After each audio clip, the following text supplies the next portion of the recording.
Welcome to the Caregiving Podcast. I'm Inga. And I'm Julie. And long story short, we have Caregiving.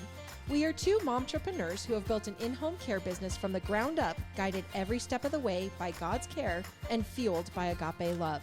Almost 14 years later, we felt called to create this podcast as a resource for families with caregiving needs. Whether you care for a family member or are looking for advice on professional caregiving, we want this to be a platform to support you. Each week, we will come to you with encouraging stories of families who have found the right balance for their loved ones, tips for how to care for them and you, and much more. We hope you continue to join us each week as we share in this exciting new journey together.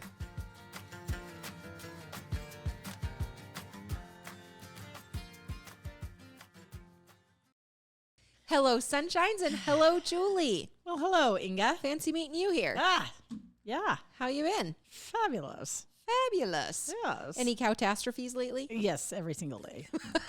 And where might one go if they want to hear about your catastrophe? Oh. Farm Mama Fitness, perhaps? Oh, Lord. You're happy to be alive today, or perhaps not? Last night was extra traumatic. I thought you were going to get either, dead in the peninsula or eaten by coyotes or what else? Walk into a tree because it was dark. That sounds horrible. Yes. And my poor little feeties. Oh. Yeah, I walked. The cow dog quit me. That's how bad it was. It was. The cow dog said, I've had enough of this. I was like, come on, Chaz. And he just looked at me like, go get your own dang cows.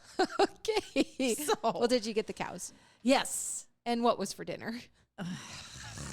You just can't get enough. I cannot. I just can't. I had a terrible experience with a spicy chicken sandwich. Uh-oh.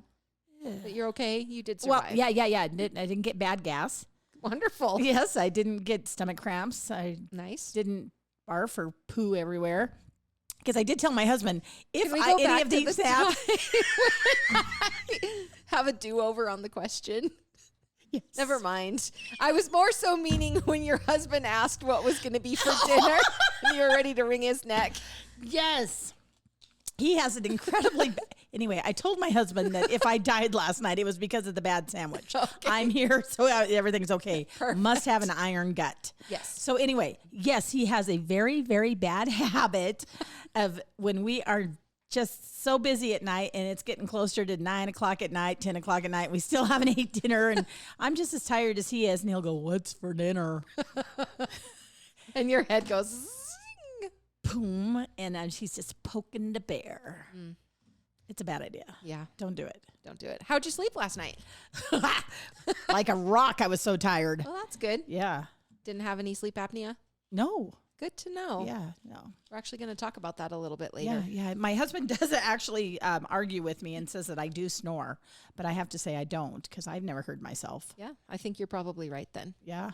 I have actually taped him before because he said he didn't snore. Like taped him how? Like taped his mouth with duct tape. Okay. No. Then we're going to get to some advice at the end of the thing about talking about it and doing it. Yes. No, when he lays on his back, he's got the snory thing that he does. Yeah. But there's one particular position when he's laying there that he sounds so terrible that I just have to make sure he adjusts himself. How's that? That was nice, wasn't it? That was nice. Mm-hmm. Do you throw elbows or kick or pillows, whatever it takes? Yeah. So then we stop that, but he should not sleep on his back because I can bet you he might have sleep apnea. Well, we're going to learn about it. Yes, we are. All right, let's talk about our verse of the week. Oh, okay. This is Matthew chapter 11, verses 28 and 29. And it says, "Come to me, all who are weary and burdened, and I will give you rest. Take my yoke upon you and learn from me, for I am gentle and humble in heart, and you will find rest for your souls." Yes. Yeah. We're going to be talking about sleep or the lack thereof. And I just thought that this was a beautiful verse. 2 verses. I agree. Yeah. Yeah. And so basically you can go with this verse or you can go with a CPAP machine. Yeah. Whichever works for you. Probably both would be the best combo. Probably. Well, if you have a verse that you'd like to share with us, we would love to have you send those in. And you can do that at thecaregivenpodcast@gmail.com. Yes, please do. Please do. What did you bring us for an uplifting story? Oh my gosh. Usually we're talking about the elderly and we're talking about different things that happen. I found the sweetest little story about a couple of kiddos. And actually what happened is that there was this mom that lives in Illinois, and her 6-year-old has autism and is nonverbal. He is fascinated with cars, which tend to speed on his street. And so that she's worried about him running into the street. Yeah. And people don't slow down. They don't also acknowledge kids half the time. And he loves to pick up dirt and rocks. It soothes him. And so he just wouldn't even understand it if a car honked at him. Right. And so one day she was in an event and there was the chief of police was there and she goes, geez, is there a sign or is there something I could do on my street to say, hey, we got stuff going on here? And the chief is Bob Coles, and he said, you know what, I'll take care of it. She didn't know what that meant. And he just said, when he got interviewed for this story, he said, I'm a big fan of little acts of kindness. And also, he also understood that sometimes with autism, stuff happens. And he had said, we had one domestic violence case involving a nonverbal child, and a sign would have helped. So anyway, one day, a couple days after that discussion that the mom had, she's driving down a road, and it's one of those big yellow street signs that says autistic child area. Oh, Yeah. that's awesome. And they did say that sometimes that's not going to work.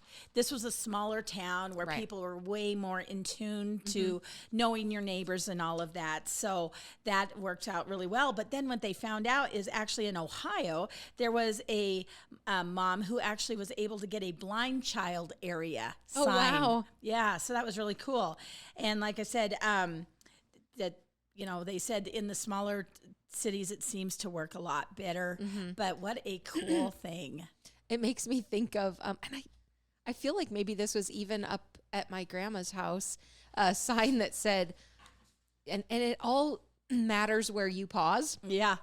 Slow children playing, not slow children playing. Commas matter. Yes, they do. Well, that's awesome. Yeah. I came across this story and I just thought it was so funny. It says, elderly man thinks fast. An elderly farmer in Florida had a large pond down by his fruit orchard. One evening, he decided to go down to the pond and took a 5-gallon bucket to pick some fruit. As he neared the pond, he heard female voices shouting and laughing with glee. As he came closer, he saw a bunch of young women skinny dipping in the pond. He made the women aware of his presence, and they all went to the deep end. One of the women shouted to him, "We are not coming out until you leave." The old man thought for a second and said, "I didn't come down here to watch you ladies swim or to make you get out of the pond naked." Holding up the bucket, he said, "I'm here to feed the alligator." Moral of the story, old men can still think fast. Oh, that's awesome. Yeah, I thought that was funny. I don't think it's true, but it was pretty fun to read. That's hilarious. Anyway, I love it. well, we wanted to talk about sleep apnea today. Yeah, it's a thing. It is a thing. And so much of what we're trying to do on this podcast is just education. And we hear about it all the time, but I personally have never stopped to really understand what sleep apnea even is. So Right. I think this is a great topic, and I'll let you take it away. Yeah, well, and actually, my dad had sleep apnea, and he had that ugly sleep, that CPAP machine. And so we're going to kind of touch base on what that is too. Kind of talk about the full circle. Once again, we are not medical, but we're just bringing you the basics to help start an understanding of what's going on. Because you might be wondering, gosh, what's going on? I get up in the morning and I feel like I've been hit by a truck. You know, maybe it's something to look into. Yeah, so basically, what is sleep apnea? And it is a type of sleep-related breathing disorder, a group of sleep disorders characterized by abnormal breathing patterns during sleep. People with sleep apnea reportedly having reductions or pauses in breathing for brief periods while they sleep. Although these lapses cause a person to wake periodically and reduce sleep quality, sleepers may not fully wake up and remain unaware that their nighttime breathing is abnormal. So there's 2 different kinds of sleep apnea. One is the obstructive, so they call it OSA. Okay. Obstructive sleep apnea, which is when in the airway in the back of the throat becomes constricted or blocked during sleep, which may cause snoring. Okay. And the air is prevented from passing through normally. In response to the airway obstruction, a person usually wakes up, engages the muscles in their throat, and takes several gasps or deep breaths, while accompanied by sounds like snorting or choking. Have you ever snorted yourself awake? I've snorted when I've laughed. Actually, I think I have. I think I have at one point, and I was wondering what was that? It's so weird because it's like you're asleep, but you're awake, and then you like make this noise, and you don't even know what happened, but you definitely look around to see who else heard, and everybody did, just so you know. It's not dainty at all, is it? No. It usually happens like on the airplane. Oh, right. Now, yep. Now, obstructive sleep apnea is the most common, and it actually has 10 to 30% of the people in the United States may have this condition. So then there's the central sleep apnea that's much more rare, and there's less than 1% of the people have it. And it's what that is a disruption in the communication between the brain and the muscles that control breathing. Oh, wow. As a result, breathing may become shallower and have temporary pauses. Wow. So that's scary. Yeah. So one of them is the tightening up of the muscles, and then the other is basically the brain not sending the right signal. Yeah. Wow. Because we don't think about breathing. Right. Ever. Right. Unless, of course, we are, well, like me last night chasing cows. I had to focus on breathing because I was so tired. Oh, yeah. And so big breath, little breath, and then when you're having a kid, Oh, breathing yeah. is very important. But other than that, we take it for granted because it's such an automatic thing. Yeah. So the symptoms of sleep apnea, not great, really. No. But they do say that frequent symptoms of the obstructive sleep apnea include things like excessive daytime sleepiness, got it, loud snoring that is often punctuated by gasping or choking sounds, more snorting for me. Yes. Headaches in the morning that may persist for several hours after waking up. That's probably Kevin. Dry mouth upon awakening.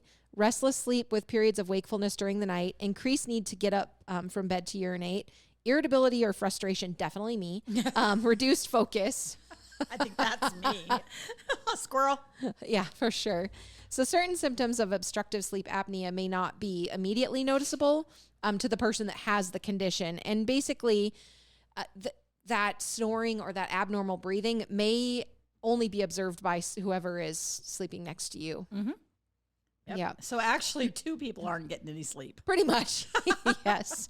Yeah. And then some of the symptoms of the central sleep apnea, those abnormal breathing patterns or like breathing that slows down, speeds up, pauses, and then excessive daytime sleepiness for both, nighttime awakenings, sudden shortness of breath or chest pains at night. Again, difficulty focusing and those morning headaches. Oh, wow. And I'm sure just because you think about like sleep deprivation is torture. And so you would have to be being deprived when this is going on. Yeah. Yeah. So there are causes of the sleep apnea. And so it says that basically the muscles in the back of the neck relax during sleep, reducing space for air to pass through. Snoring occurs as the airway narrows. And then when the airway is obstructed, a person fails to get enough oxygen. Yep. So that's a problem. It makes me think about when we did the oxygen one and you were talking about that test thing that you did. That with stir straw. the nose and the little stir straw. And it's probably what's happening. Oh, we should actually do that on here one day. Oh, gosh. I will. You It's said the 15 worst. seconds. I think you gave me too many. And then what about the causes for central sleep apnea? Basically that is because how the brain communicates. So basically the brain, part of the brain called the brainstem fails to properly recognize carbon dioxide levels in the body during sleep. This leads to repeated episodes of breathing that is slower and shallower than it should be. Wow. What are the risk factors for sleep apnea? Oh, I got excited when I first read this, thinking that there wasn't anything to do with diet for once. But no, we'll get to that. So age. The risk of developing obstructive sleep apnea increases with age until a person is in their 60s and 70s. Your sex, men are generally more likely to have this, especially in the earlier stages of adulthood. Head and neck anatomy occurs more frequently in people who have had specific anatomical features, including a larger tongue and a shorter lower jaw. Would that be parrot mouth in a sheep? Right? Shorter? Yeah. Never thought about the size of a tongue. Ew. Huh? Interesting. Here. Well, and how do you know? What Does size the is dentist mine? just be like, hey, by the way, you have a large tongue? Right? That's Well, I odd. guess that depends on in correlation to your face. How does one measure that? I have never heard. Okay. Well, anyway, that's a topic for another Deep day. Deep thoughts. Body weight. Here's where the diet comes in. Ah. That people, they've just found that there's a correlation to people that are more obese. And then there's other factors. Once again, that nasty habit of cigarette smoking Yep. is bad. Noticeably higher risk for obstruction sleep apnea in people who smoke cigarettes compared to those who have quit or never smoked. Hormone abnormalities, underactive thyroid or excessive production of growth hormone may cause a risk. And then sleeping positions, like I was talking about Mike on his back. So just depends on how your neck muscles are around that tube. I'm sure it's slowing like everything in life, that muscle memory deal, right? yeah, righto. Family history of sleep apnea. There are some indications that a family history can increase a person's risk.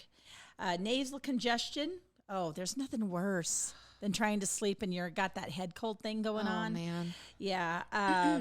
Using alcohol and some medications and certain medical conditions, including heart and lung conditions, which makes sense, I guess. Yeah. And then with the central sleep apnea, again, age, sex, the use of certain drugs. It does say that chronic use of opioid drugs and some prescription medications can affect breathing and have been, basically attributed to higher risk of that central sleep apnea. And then also being in a high altitude. Isn't that something I would have never thought about that? Yeah. But in rare cases, central sleep apnea occurs without any clear cause or underlying medical explanation. And basically when it occurs, it's just known as primary or idiopathic central sleep apnea. Gotcha. One time Sammy had something going on and the doctor did say, idiopathic. And she had a tendency to think like, oh God, what am I doing wrong? I'm an idiot. And he's like, oh, no, it's me. I'm the idiot. I can't figure it out. So okay. Wow. You don't hear that very Perfect. often. I know. Nice. Yeah.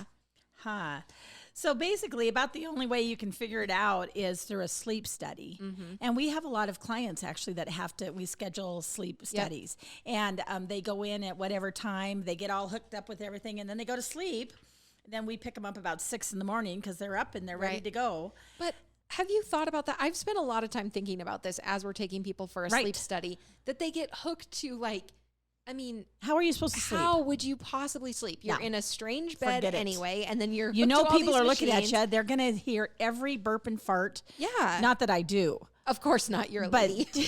because I'm dainty like that. You are dainty like a lady. But yeah, I mean, that is weird. It That is is bizarre weird. to me. Yeah.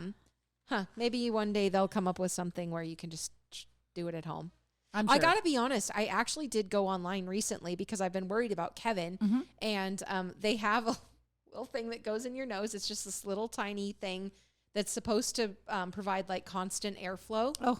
And we're going to try it out. Well, he doesn't know yet, but he's going to try it out and see if it helps, because he does have a lot of the things that, that are listed here as symptoms or that's possible no good. side No good. effects Let's and get on things. top of So that. we're trying, man. Yeah. So We're going to treatments- try out the $14.99 Amazon special before we go in for the sleep study that I know he won't go. Righto. I would do that too. Yeah. Yes. So there is treatments. We're going to talk about the CPAP machine. And so what a CPAP machine is, continuous positive airway pressure device that sends a stream of air that is always set to the same pressure level. So anyway, that is what they say. In addition to a component of treatment, it involves some lifestyle changes to help manage symptoms. This includes, of course, losing weight. Exercise. There it is. That exercise and diet thing comes up every time. Alerting sleeping position to avoid back sleeping. You could also alter it. You could alert it and you could alter it. It's been a long day, Jules. I would have never even noticed. Oh, that's funny. Reducing alcohol consumption. And believe me, I haven't even been having any alcohol today. You have been so dang busy with all the stuff on the farm that I don't know where you would even sneak in a beer. No, there ain't no time. There's no time. No time for that. Okay, complications. Oh, no. So what they're saying is complications in terms of if you don't get this taken care of, because they're saying that as you get drowsier and drowsier and sleep deprivation, they're talking about car accidents, cardiovascular disease like high blood pressure, stroke, heart failure, heart disease, abnormal heartbeat, pulmonary hypertension, which is high blood pressure in the arteries of the lungs that places excessive strain on the heart. Not good. Thinking memories, thinking problems. Do you have sleep apnea? Such as impaired memory and concentration. Well, just think about like when you don't have a good night's sleep. Oh my gosh. I mean, it can really impact the next day. So imagine if you are not having a good night's sleep all the any time. Night. Oh yeah. It's going to catch up with you. Mood disturbances, perhaps. I don't have sleep apnea. I have cows. I'm 100% that I do. I mean, if we're thinking problems, mood disturbances, irritability. Yeah. Turns out you can actually have anesthesia-related complications during surgery if you have sleep apnea. Oh, that's weird. That's a topic for another day because anesthesia does not make any sense to me at all. Oh, it's weird. It's weird. It works, and thank God there are people out there that know how to do the calculation to know how much to give you, but it's wild. Yeah. For sure. Also, it turns out that sleep apnea can be present in children. Yep. It's pretty small percentage, but they do say that 1 to 5% of children actually have the obstructive sleep apnea. Oh. And their symptoms can come out in different ways. Things like hyperactivity, learning difficulty, behavior problems. But if you're having issues, it's probably worth looking into. Well, it even says that there's other nighttime symptoms for these kiddos, like sweating, bedwetting, and sleepwalking. Yeah. Isn't that interesting? So if you have things going on, perhaps this is something to look into. That. Wow. So how do you live with sleep apnea? Oh, Lordy. Let's work closely with my doctor. Cool. Yeah. It's important to stay in touch with your primary doctor with any ongoing symptoms, challenges with treatment, or other concerns. Yeah. Always make sure that you are properly caring for your treatment devices. Yeah. We'll talk about that in just a little bit, but I remember my mom having to clean out that CPAP machine. Yeah. Yeah, because I think that, once again, it's one of those thingies that moist, hot air, that's where those little germies like to go. I just keep envisioning the little thing that Kevin's going to be wearing in his nose. How do you clean it? A little Q-tip or something? I don't know. Okay, avoid high-risk activities. So basically, people with sleep apnea should be aware of risks of daytime sleepiness. And essentially, for people with untreated sleep apnea, activities like driving, operating heavy machinery, which seems weird and not really high risk, but if you are drowsy, could be. Right. Yep. Consider changing your sleeping position. I guess there's some people that like to just sleep on their back. Yeah. So how are you going to prop up a pillow, or what are you going to use to change that? I'm in a routine. Like I start on this side and then I flip to this side and then I get on my stomach and then, and it's the same every single night. Oh, are you just rolling? I'm not sure, but apparently I move a lot because on this last weekend thing that I went with Bailey, we had to share a bed and she was not really impressed. Every morning she's like, you stole the covers, you moved all night long. What is wrong with you? Get out of my bed. Oh, Lord. Minimize alcohol consumption. Yeah. So that's another thing. And inform your new doctors that you have sleep apnea. Yeah. Very important to always make sure that any physician or medical professional that you're working with knows all of the things that are going on. All of them. So let's talk about the CPAP machine. Oh, they're really ugly. Do they make that big noise? So, whenever you get a picture of one, it's got like the headgear thing, and then it comes around. Okay, picture this. 19, what would it have been? 80 something. Mm-hmm. Inga Lake has a palate expander. Oh, and headgear. Nice. It was so a face pretty. contraption that had to hook in with. It was not pretty. Oh, how long do you have that thing? I don't know. Not very long, I don't think. Oh my word! I don't remember it being terrible. I'm very sorry that I missed that I'm sure. era. I wouldn't have made fun of you at all. I'm sure not. Because that would be not nice. That would not be nice. Yeah. And the palate expander, they twist it. Like every day you have to twist it to expand your So palate, you did right? you wore it like all the time? Oh, no. Just the headgear at night. I was like, how did you go to school? Oh, God. I would have quit school. So, the first day or two after getting the palate expander, though, because it's across the top. It's of your gotta mouth, hurt. a little painful, and you talk with like a lisp, kind of, because you have to retrain yourself because now you have this apparatus in your mouth. Well, and then it probably gets all the slobber, so you're just slobbering like a You big just old have quite Saint a vision Bernard. of me. I have got to see if your mother took a picture of you in that thing. Anywho, so yeah, something like that is what goes on your face with the CPAP. Yes. And then it hooks to that machine. And Mom got to be quite the pro with helping Dad with it. And then I remember it was quite the a situation, because at one point when he went for a hospital visit, they had to run home and get it because he was going to spend the night. Oh, wow. And he had to bring his own CPAP machine. It's basically like oxygen, but that's being forced into you, right? I mean, because it's that either a continuous like it. stream or I think there's another one, the BiPAP, but I don't know enough about that to be anything Right. other than dangerous. Right. But I think that one goes I more thought on we would just talk about the most common one. Yeah.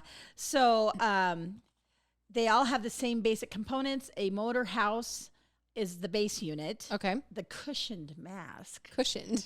A How tube luxurious.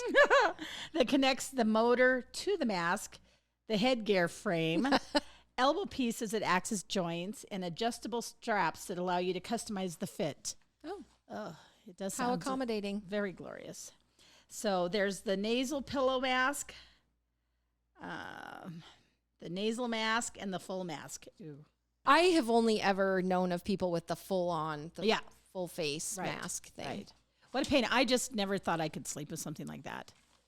So I guess it just depends on how darn tired are you of having the sleep apnea that you're Right. wanting to use that I bet machine. it would be hard to get used to in the beginning, but then once you're used to it, you probably would actually enjoy it, because if you wake up in the morning feeling better. Oh, and that reminds me, just like with your headgear situation, when Callie was traveling with basketball, there was a girl on the team that had to have a CPAP machine. Yeah. And she was so embarrassed by it that actually she was very particular, like on overnight trips, she would request certain people that she knew wouldn't make fun of her. Oh. And so that was an example of a kiddo that had to wear it. Yeah. But anyway, I forgot all about that. See, I would probably love it because I like that white noise. So, I mean, not necessarily wearing it, but if someone that was in the room with me was on one of those machines, it probably wouldn't bother me at all, because I'm weird, I know. Well, I got used to sleeping with a fan Yes. this summer because it's been so blasted hot that the other night we didn't have to have it on, and I was like, what's going on? Yeah. I have to have the fan on. I'm not sure. Kevin teases me because I have the fan on full blast, and then we've got the air conditioning on in the house, and then I have my electric blanket on at full blast, and then apparently I always shove it off on top of him in the middle of the night. So that's maybe that he doesn't have sleep apnea at all. Maybe it's just the helicopter that is sleep me. Inga. Probably. Oh my gosh. I keep offering to get a bigger bed, but he doesn't want that. So Yeah. Oh, that's funny. you just learn to make do, right? Righto. He's not ready to kicking to the curb yet, Not yet. over to the And other side of the mattress. We all know that Bailey's not going to take me, so I'll be couching it with Perry Dog, the prairie dog. Oh, there are pros of having a CPAP machine. It improves your ability to sleep without waking up, lowers your risk of having a heart attack, stroke, or other cardiovascular event, helps lower your blood pressure, reduces daytime drowsiness, and may reduce blood glucose and cholesterol levels. It's just amazing how important oxygen It is. actually makes me sad that I've been so snarky about the whole topic, because I just wouldn't want one for myself. Right. But if it's going to help you with all those huge important things, it might be really, really important. Yeah. So I didn't think about this when you talk about cons. So especially in the beginning, that discomfort of getting used to that thingy on your face, but also a feeling of claustrophobia, which might pose a problem for me.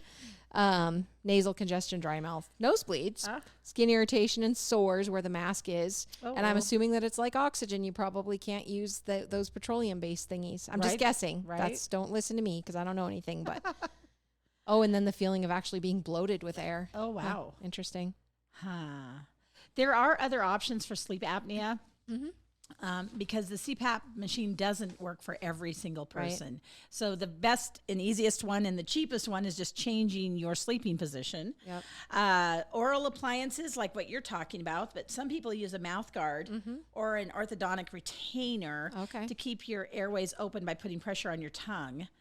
Hypoglossal nerve stimulation. Sounds awful. Yeah, neural stimulation. Here we go. Nutritional and exercise therapies. Dang. Basically, these episodes should be, here's the verse, here's the uplifting story, diet and exercise, here's the grandma saying. Yeah. That's basically all that it is. And then there's some surgeries because tonsils and adenoids are a big problem, especially for the kids. Yes. Yeah. And speaking from experience of knowing people that were in their adult life when they got their tonsils and adenoids out, it is miserable. It's so much better if you can do it when you're a kid. But I don't think they do it near as much as they used to. I'm sure it's a needs-based deal, but having them out as an adult. Remember poor Sammy? And she's the one in a million if it's going to go wrong. So then her stitches broke open and then she was just a mess. That's the worst. Yeah. So in summary, a CPAP machine treats sleep apnea by delivering a stream of oxygen air into your airway through a mask and a tube. So people on oxygen probably don't have to have this. Probably not. Might already be happening. Right. The pressurized air prevents your airways from collapsing, which allows you to breathe continuously while you sleep. There are several types of CPAP machines, and you got to find the one that works best for you. And then they may be uncomfortable for you, but talk to your healthcare provider to help you find what is going to work. Yep. Yeah. You know, Mike is very, very congested. And I think it's from years and years of working in the woods. Yeah. And being a logger and working in the dust and when he was sawing down trees. Yep. And he probably inhaled, he's probably got 15 trees in him. Probably, yes. But we went to the doctor because he's always stuffed. And there is a procedure where he's supposed to go do it. And I hear it's quite simple. But they go up inside and they cut whatever those little thingies up there are. Yeah. And it just releases all of this pressure. Wow. And I know a couple of people that have had it, and they said it's the best thing that's ever happened to them. They don't have any breathing issues anymore. Really? But Mike's not ready to go there. It sounds a little scary. It is. It sounds scary. But then they pack your nostril with like 300 feet of gauze? I'm sure. Yeah. No, and I think he was supposed to take like a week off. So that's the big thing is, goodness forbid we miss any work. Yeah. But once he gets tired of not being able to breathe, then maybe we'll get her done. Yeah. Yeah. Okay. Well, you had actually brought some grandma sayings, and I had to scrap it because I had an experience yesterday that reminded me of a few pieces of advice that I don't think we've given yet on this. And I'm not sure, actually... Yeah, I'm not even sure where this came from. But the story begins yesterday when I had to call into our claims processing and talk to a lady, and I may or may not have thrown a baby fit, and it might have been more than a baby fit, and I may have made the statement that one of the people at the state level on one of the government programs that we deal with perhaps, maybe, needed to be punched in the nose. So then I had to say to the nice lady on the other end of the phone, well, here's the thing, ma'am. You can either talk about it or you can do it, but you can't do both. So when I find myself in a situation where I might make a bad decision, I have to talk about it because then I simply can't do it. Well, wouldn't you know, today I had to call back. I ended up talking to the same lady, which is just unheard of because you're calling into I just envision a call center with 1,000 people. Oh, Lordy. That's an exaggeration. But anyway, so I got the same lady, different problem, but part of the problem is she told me, well, there is someone that you're going to need to talk to about this new issue. It happens to be the lady that I may or may not have said needed punched in the nose the day before. So I said, oh, well, maybe I shouldn't be asking for favors today. But the nice little lady on the end of the phone said to me, honey, you just need to practice your patience. Oh. And I said, you are right, ma'am. Oh. I will be practicing my patience. Oh, that's hilarious. Yeah. So when she answered today, I was like, hi, so this is the mad lady from yesterday, swears a lot, maybe made some threats. She just died. Just about, she knew. I didn't even have to tell her my name. Oh, yeah. She already knew. So anyway, those are the things. You can either talk about it or you can do it and practice your patience. Oh, my goodness. Oh, my goodness. You got to work on that. Yeah, I do for sure. Anger management, man. Anger management. It's a thing. Let's go together. Oh, let's do it. So one other quick thing that goes along with the sayings is as I was thinking about sleeping, because we were talking about sleep apnea, I remember a prayer that is so cute when you're a little kid. Mm-hmm. And I just wanted to say it because I bet you a lot of people haven't thought about it for a long time. Now I lay me down to sleep. I pray the Lord my soul to keep. Guide me safely through the night and wake me with the morning light. Oh, I love that. Isn't that cute? And now, because you did that, it triggered a memory in me. Do it. Of Shel Silverstein. And this is the prayer of the selfish child. Now I lay me down to sleep. I pray the Lord my soul to keep. And if I die before I wake, I pray the Lord my toys to break so none of the other kids can use them. Do you believe that? Shel Silverstein is so funny. You got to go read yourself some Shel Silverstein poem books. We have a book. Dana, my sister, gave it to one of the kiddos. Oh my gosh. Have you heard that there's too many kids in this tub? There's too many elbows to scrub. I just washed a behind that I'm sure wasn't mine. There's too many kids in this tub. I think I had to recite that in school for some reason. I don't know why I would still remember, but anywho. On that note, if you haven't yet subscribed, please do that at Spotify, Google Podcasts, Apple Podcasts. You can watch us on YouTube. Julie's got to get it together here. Leave us a review. I can't when I'm working with you. We love the good reviews. Join our Apaga Care and Share Facebook group. And with that, peace out, Girl Scouts. Have a good day.